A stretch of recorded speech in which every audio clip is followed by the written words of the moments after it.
And what's hard is that once you start having that idea that we want to move together in this linear trajectory going forward, it's difficult to be completely independent, in the sense that what we'll see is to say, okay, Nathaniel, you just go and do your thing. I'm going to go ahead and do mine, but then let's talk about how we're going to reach this main goal.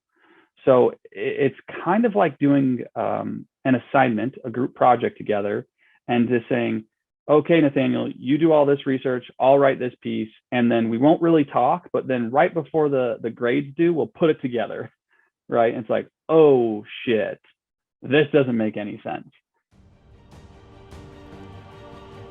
Welcome to Critical Thinking Required, hosted by LBW.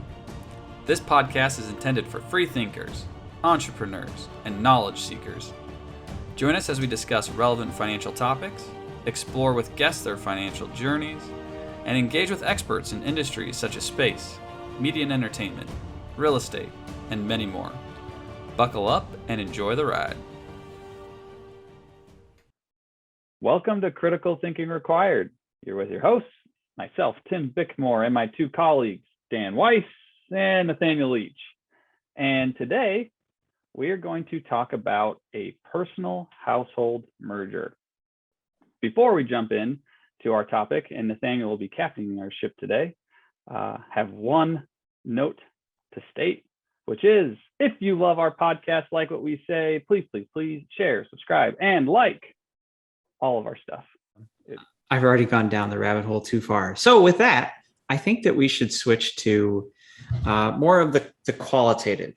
So in that regard, I think that it would be good to switch to speaking to the importance of awareness with both partners or just by yourself of all of your accounts, where they are, to Tim's point, executing on said accounts. This runs the gamut from checking accounts, savings accounts, credit card accounts, mortgages, student loans, having an idea of where everything is, and then communicating that, if you have a partner, communicating that with your partner. This also should go for business partners, as far as I'm concerned. You should be any partner. Yeah. Absolutely. Go. Well, Tim and I have a lot to say probably on this, because when we talked about speaking this morning on the subject matter, it's really this segment that led us to want to do this. Nobody cares about the technicalities. They should, but nobody wants to talk about the technicalities. This is the real life stuff that happens, and there is again no right or wrong way to how you want to dice up who pays for what, or whatever be the case. The wrong way is not being aware of the situation, which is not necessarily intentional, right? And not communicating about it, right? So I mentioned, for example, that for the most part, liquid accounts, my wife and I have separate liquid accounts. We don't hide any of it. There's complete awareness. Don't tell institutions, but we know each other's passwords. We can talk about it. She doesn't seem to have any interest, but it's definitely there. Because that's really where we see the problems, and we'll talk about a little bit, is starting with like who pays what. And Tim, you can definitely jump in there if you want. I know you got a lot to say, but this is where, especially in younger generations, especially when we actually have high income earners, where this situation gets really dicey in a lot of different ways. What we typically see is that most of the time, each partner, when they're combining finances, there's somebody that isn't on equal footing when it comes to income generation, or even asset generation, or assets that have come to the table with them. And so what happens is you really have two individuals coming from the separate wealth spectrums, and that can be really hard. There's a lot of actually research done, what people would consider like natives to wealth and immigrants to wealth, where people who are marrying into, let's say, a really wealthy family, and they step in and they're coming from maybe nothing, right? They're coming from a blue collar family and stepping into this wealthy family via marriage. That can be a really difficult transition from a lot of different perspectives, mostly psychological, value-based decisions, how you handle that type of a situation. Now, we're not going to talk about that level of wealth, but it happens on the same scale where people are one person's making more income than the other. And what they want to do, because I feel like we see this a lot in our generation, is be independent of one another. And I understand that. But what's hard is once they kind of have that union, if it's via marriage, some of our clients aren't even married, but they still act in the marriage type of mentality where they're together and they're planning their lives together moving forward. And what's hard is that once you start having that idea that we want to move together in this linear trajectory going forward, it's difficult to be completely independent, in the sense that what we'll see is to say, okay, Nathaniel, you just go and do your thing. I'm going to go ahead and do mine, but then let's talk about how we're going to reach this main goal. So it's kind of like doing an assignment, a group project together, and just saying, okay, Nathaniel, you do all this research, I'll write this piece, and then we won't really talk, but then right before the grades due, we'll put it together, right? And it's like, oh shit, this doesn't make any sense.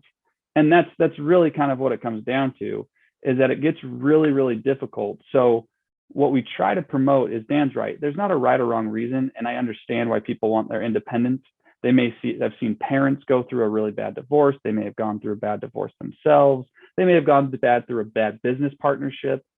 But the problem is that you have to communicate, because one person who makes a bad financial decision, aka Tim writing that piece of like his piece of the essay 10 minutes before it's due, is a problem, because it will affect Nathaniel, right? Or vice versa. And so you have to communicate in a way that you are independent but a union, especially if you're trying to participate in the same goals together. Or you have to come in and say, okay, I'm not going to participate.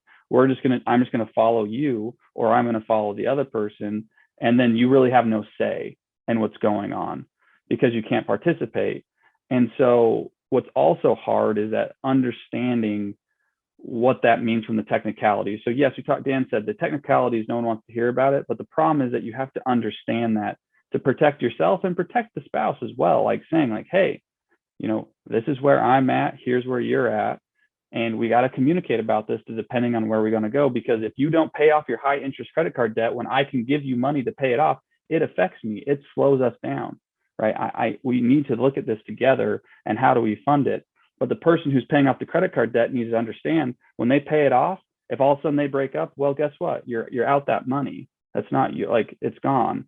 So you have to make very big decisions in the sense of, when I give you this money, it's probably gone. Are you okay with it, or are you not? And if you're not, then you have to be okay that you're slowing down in your potential trajectory, because you're not helping out to fix this other person's potential problem or financial mishap. So that's what Dan says, that's the real world. That's where the complications come in, because you see the person on one end being like, I feel inferior, I feel shame, I feel like I'm not in control. Then you see the other person on the other hand who's like, I don't want to be controlling, but I can do this. How do I don't want to step on glass, but at the same time, I just make a lot more money than you. And so it really can get complicated. And we've seen the dynamic shift too. I'm not just talking about male versus female, right? Like it definitely is. It just depends on the partner now, where a lot of females are making more money than males, and having the conversation of, maybe you should be the stay-at-home parent. Right, we've seen a lot of that as well. So it's a very interesting dynamic and shift. But Dan, maybe you can elaborate too more on that. But it gets complicated. What we'll see is, for example, one partner will feel like they have to go with the flow because they're not making the same amount of money as their partner. Their partner wants to live X lifestyle because, for whatever reason, money means different things to different people, and they have the ability and they want to do it. Well, if that partner says no, the other partner may be okay with saying no or not, but they feel like they could be perhaps constricting the other person's ability to do what they want to do.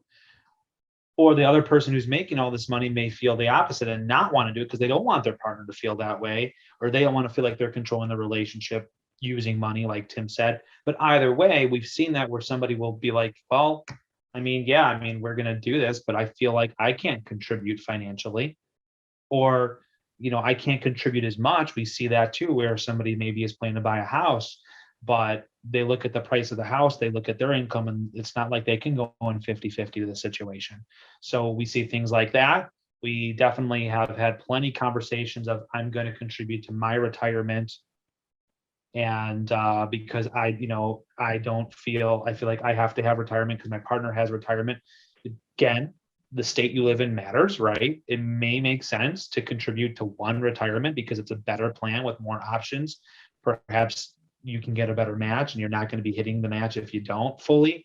It may make sense if you're in a marital property state, that issue is not likely going to matter, right? If you're not, it might matter. So, we see things in that nature. Obviously, what Tim said, we see all the time too, where it's, I'm going to pay for my debts, but this is this person's debt, so I'm not going to pay for this person's debts. Well, by doing so, may then make it so that that person cannot contribute to the overall household as much, and therefore you're carrying perhaps that burden anyways, simply because you didn't want to pay that. It all, in a sense, washes out in the end within that team unit. So that's natural. Don't make less money just because your partner does. That's silly. But communicate with what that actually means and what it feels. I mean, we also recently saw a situation, I think Tim mentioned earlier, this was last week, where we have a person that went through a major life change. They bought a very expensive house because they live in a very expensive area. And as this life change occurred, they shifted who pays for what. So what happened in this scenario, and neither one, I think, really fully realized what was happening here, is they started covering the mortgage, but they don't make as much money. They still make a fine amount of money, but not as much as their partner. And by doing this, they only had enough money to make the mortgage payment and not pay off the credit card in full. So they started running up a credit card balance, but didn't really realize it or didn't know what to do about it. The partner didn't realize it because, well, they always pay their card. Yes, but now they also have a mortgage to pay.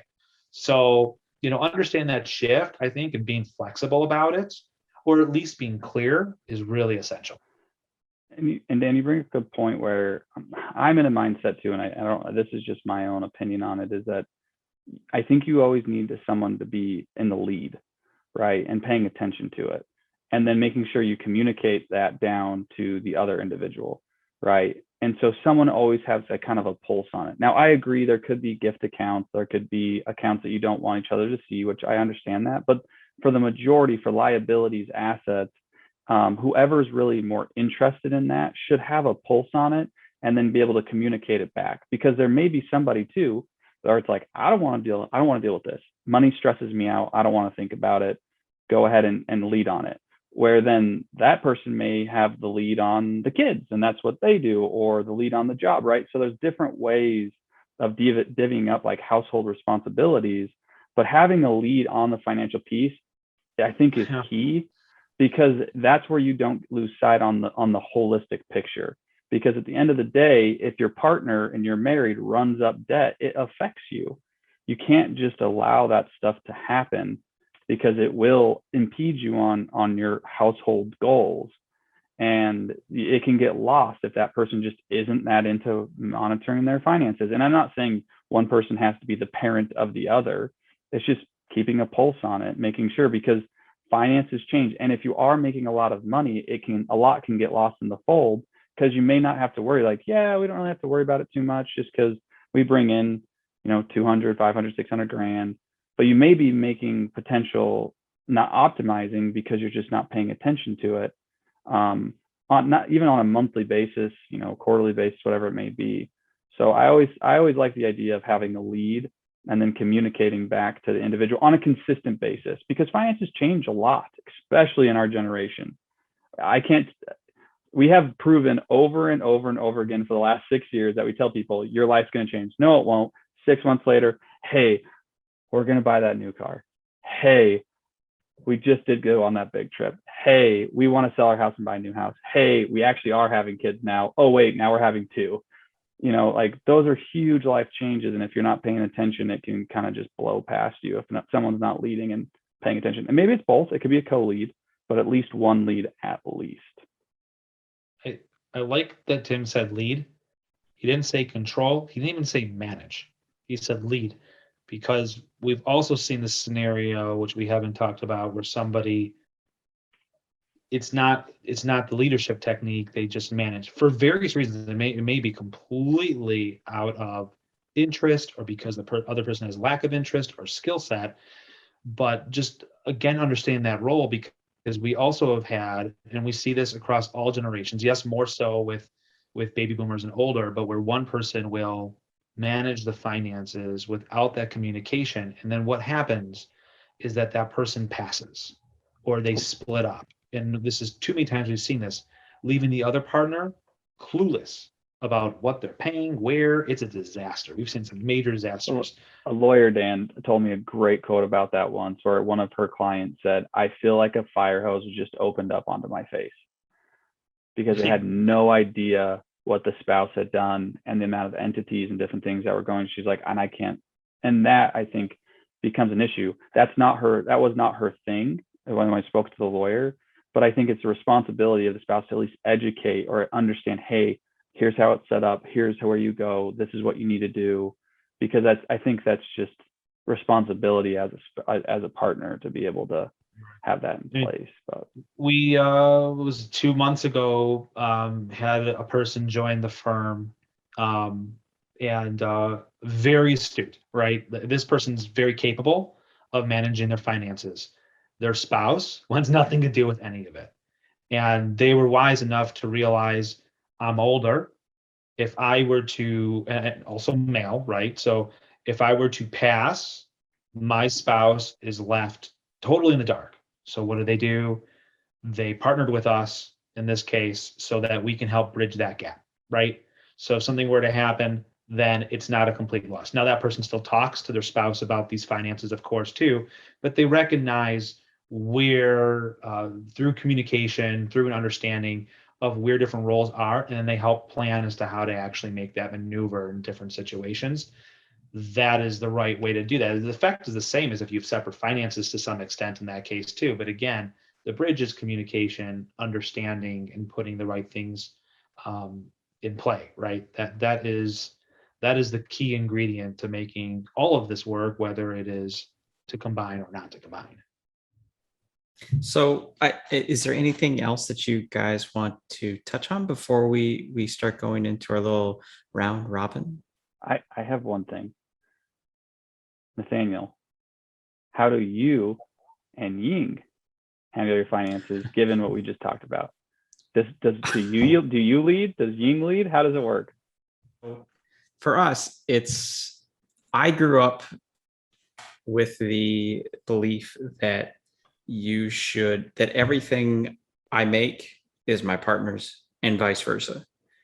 Everything that we put into the pot from start to finish, we then split evenly.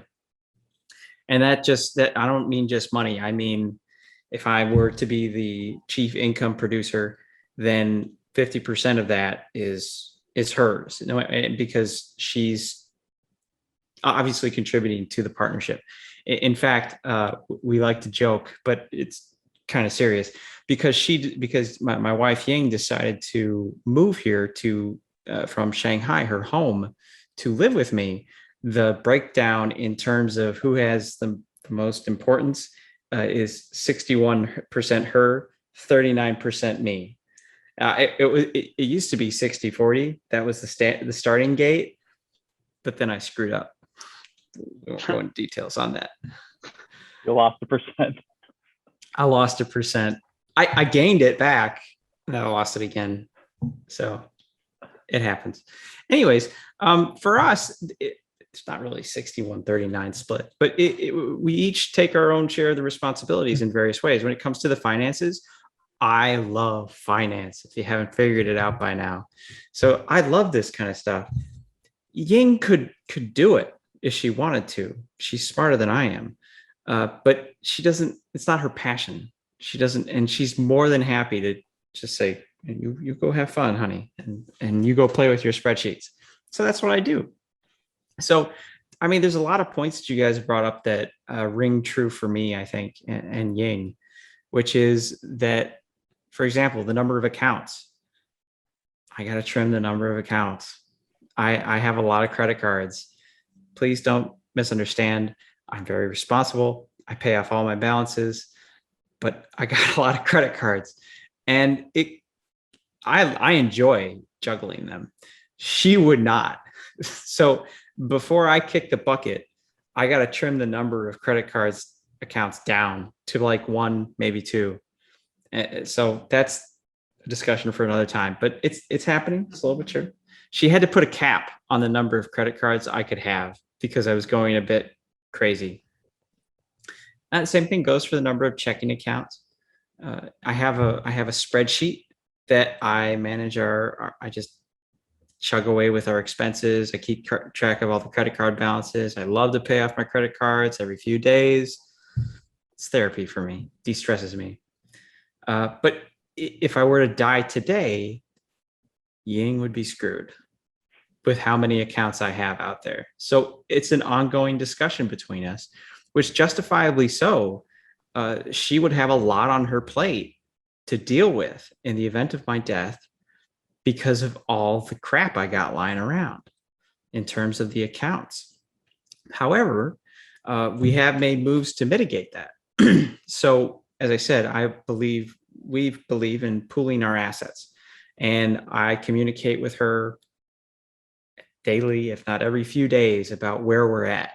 And there's some tricks that I've learned over the years. So, for example, when we first started LBW, things were obviously tight, your startup business and such. And I thought, okay, we have a budget. I'm going to tell her how much we've spent of that budget. And she knows what our budget is. But that actually didn't work out because it was just a number that kept on climbing and climbing and climbing. And then you just lose track of it. So then I inverted it and I said, okay, this is how much we have left to spend. And that really worked. So that you have to find those little tricks that work for you. Everybody has their own thing. When it comes to our accounts that we have today, I've made a concerted effort such that she is a joint account owner on all of my bank accounts, with the exception of the one that I found earlier on the podcast. She is a authorized user on all of the credit cards that are in my name, and vice versa. Anything in her name, I'm an authorized user on. But what I found has worked for us is, as Tim said, constant communication. And then I got some other stuff, but I'm going to save that for the closing. Okay.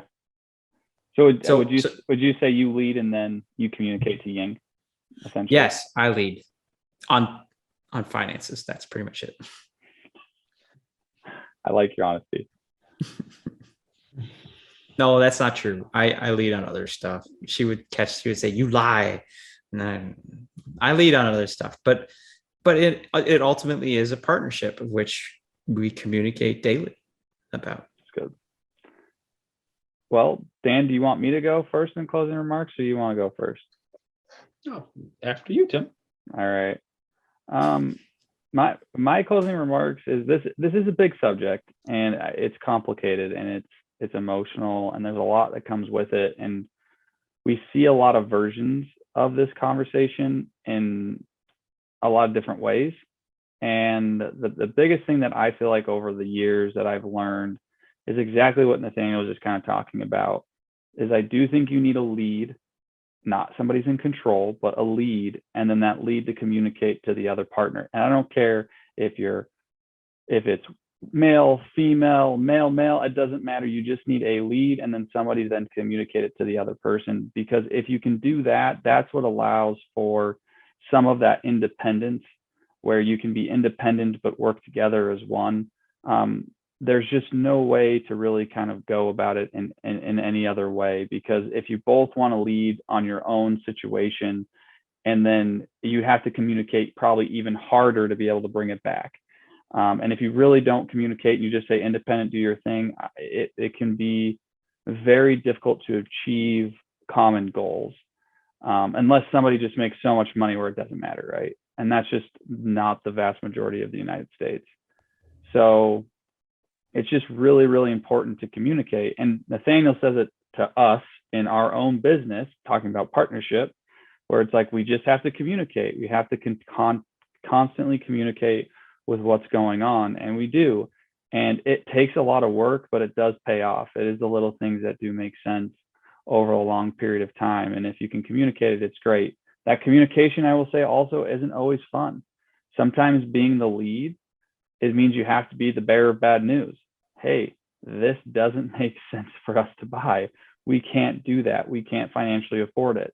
You have to take on some of that responsibility to be, as one of my clients said very well, how do you YOLO, but be realistic about it, right? How do you only live once, but be realistic about living only once, because you don't know how long you're going to live. And so that's that constant communication, taking responsibility, and just being open and vulnerable with finances. Finances are very vulnerable. People vote with their dollar. And so it tells a lot about who you are and what you want to do, and making sure you just communicate those values. So I leave with. I think that being independent doesn't mean you have to be independent all the time, everywhere. And just Leverage. know, yeah. I mean, just know where the buck stops, in a sense. Don't harm the overall picture because you're thinking in a silo, in an isolated incident, in an isolated mind frame. At the end of the day, I think the other thing to consider too is that money does eventually equal power, and there's no way of getting away from that. It doesn't mean that you abuse that power. You have to abuse that power, but that's where it ends up leading. It is the case. So with that, you're going to have emotions. So whenever you're talking about money, there's always going to be emotions tied, whether they're talked about or not. There's always going to be some level of power because of the ability that money gives you, whether you talk about it or not. Talk about it, and you won't find as much issues with that. Hopefully, if you do, well, that means some perhaps more conversations, and maybe that doesn't work the way you wanted it to intend or intended to work. But nonetheless, those emotions and power, all that stuff's going to be there, whether you talk about it or not. So if you talk about it, you'll at least have a shot at making this work the way that it should be intended, to do something in a unified manner. You both have excellent points. I really particularly like what Dan was saying. Dan, you said about that you have to think of it. You got to break out of the silo every once in a while, essentially. And I would paraphrase that into that you want to have an adaptable, flexible framework that balances both the individual and the partnership. There is no perfect way of doing this. Positioning, exactly. It's those incremental moves that get you to the finish line. It's not the one big one. It's the incremental ones that position you to then be able to take advantage of opportunities when they arise. It's a very similar concept to what we're talking about here today. Having a framework that you can, that is flexible and you can adapt as changes come at you is very important. In addition, being able to then tie in communication on a consistent basis. It's not just the leading partner, quote, leading, end quote, partner, that is critical to this. It is also the non-lead. The non-lead partner has to understand what is going on. They have to be engaged in the conversation, even if this is not something that interests them, because one day your partner might be gone and you have to pick up the pieces. So it's important to stay engaged. I'm going to end this with a quote.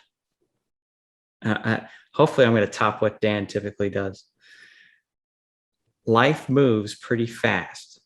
If you don't stop and look around once in a while, you could miss it. I think that quote encapsulates pretty much everything we've talked about, in that it does move fast. You have to be flexible in how you adapt to it. You have to position yourself. You have to be consistent in your communication, because otherwise you're going to miss all of it. So don't hang on too tight. Be prepared to be nimble. So with that, I want to thank you for listening, and we wish you all a good night. Thank you for taking the time to start your journey of thinking differently and listening to LBW talk about stuff they love. Until next time,